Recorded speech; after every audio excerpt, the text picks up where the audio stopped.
सुबह सवेरे न तो आपको डराने का इरादा है और न ही हम ऐसी बात कहना जा रहे हैं जिससे लेकर के आप चिंतित हों, लेकिन चिंता का विषय ज़रूर है। कारण कि अगर ये चिंता का विषय नहीं होता तो हम शुरू में ये बातें नहीं कहते। आपको बता दें कि पप्पू यादव दरभंगा के मेडिकल कॉलेज में भर्ती हैं। अब वहाँ से जुड़ी हुई कई बातें सामने आ रही हैं। कहा जा रहा है कि पप्पू यादव दरभंगा मेडिकल कॉलेज में सुरक्षित नहीं है। इस पर पप्पू यादव पहले भी सवाल उठा चुके हैं और उनकी पत्नी रंजीता रंजन जब उनसे मिलने गई थी तब भी उन्होंने सवाल खड़े किए थे। जब इस पर पड़ताल किया गया और हमारे सूत्रों ने जब ये खबर बताई तो निश्चित रूप से ये बातें चिंताजनक जरूर है। कहा यह जा रहा है कि डीएमसीएच का जो हिस्सा है वो काफ़ी जर्जर है। इसकी तो हम बात आपको बताएंगे, उससे पहले हम आपको बता दें कि दरभंगा मेडिकल कॉलेज अस्पताल में कोरोना के मरीजों का इलाज चल रहा है। काफ़ी संख्या में कोरोना के वहाँ मरीज हैं और इन सब को लेकर के लगातार पप्पू यादव से जुड़े हुए जितने भी लोग हैं उन्हीं की चिंताएं बढ़ गई थी। और इतना ही नहीं, पुलिस ने भी अब ये चिंता जाहिर की है जो खबरों के माध्यम से भारत लाइव ने आपको दिखाया था।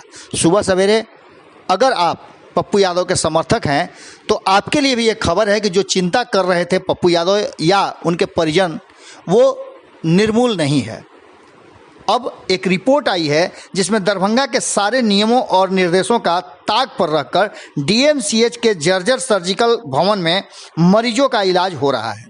इस भवन की हाल इतनी जर्जर हो चुकी है कि ये कभी भी भरभरा कर गिर सकता है। खबरों को कई मीडिया चैनल्स ने कवर किया है। कई मीडिया चैनल्स इस पर अपनी बात रख चुके हैं और इसके पीछे का कारण है कि सरकार ने सालों पहले भवन को खाली करने का निर्देश दे दिया था।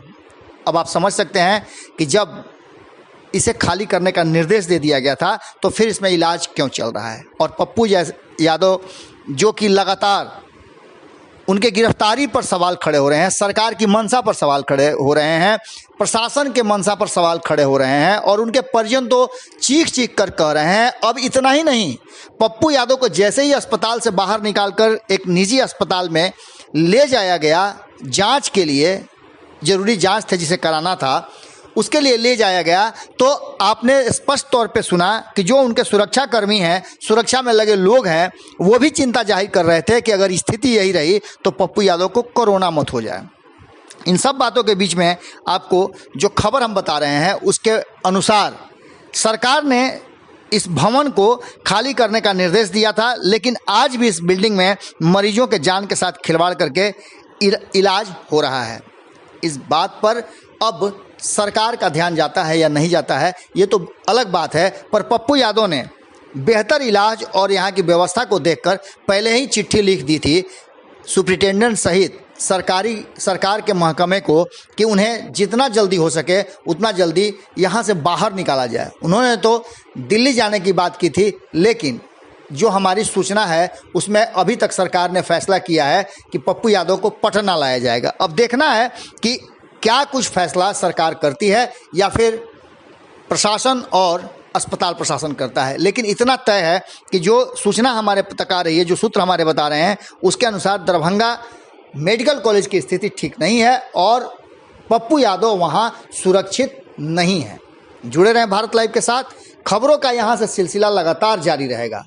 सुबह सवेरे आपको हमने जो खबर दिखाई इसके बाद से अब यहाँ भारत लाइव पे लगातार खबरें चलेंगी। यदि आपने हमारे चैनल को अब तक सब्सक्राइब नहीं किया है तो ज़रूर कर लें, क्योंकि सभी खबरें यहाँ सबसे पहले आती हैं और वो भी बिल्कुल मुफ्त। सिर्फ आपको सब्सक्राइब के बाद बेल आइकॉन दबाना है और ऑल के ऑप्शन पे क्लिक कर देना है। नमस्कार। अगर ये वीडियो पसंद आई और वह बिहार के राजनीति और बिहारियत से सरोकार रखेनी तो सब्सक्राइब बटन दबा के चैनल के सब्सक्राइब कर ली। ओजे एगो घंटी बा, ओकरा बटन दबा देला से कुल सटीक और मारक खबर रुआ मुफ्त में मिल जाई। अगर रुआ पत्रकारिता के हमनी के नया प्रयोग में सहयोग कर चाहतानी तो ज्वाइन बटन दबा दी। पेटीएम नंबर नोट कर ली 9386816700। धन्यवाद।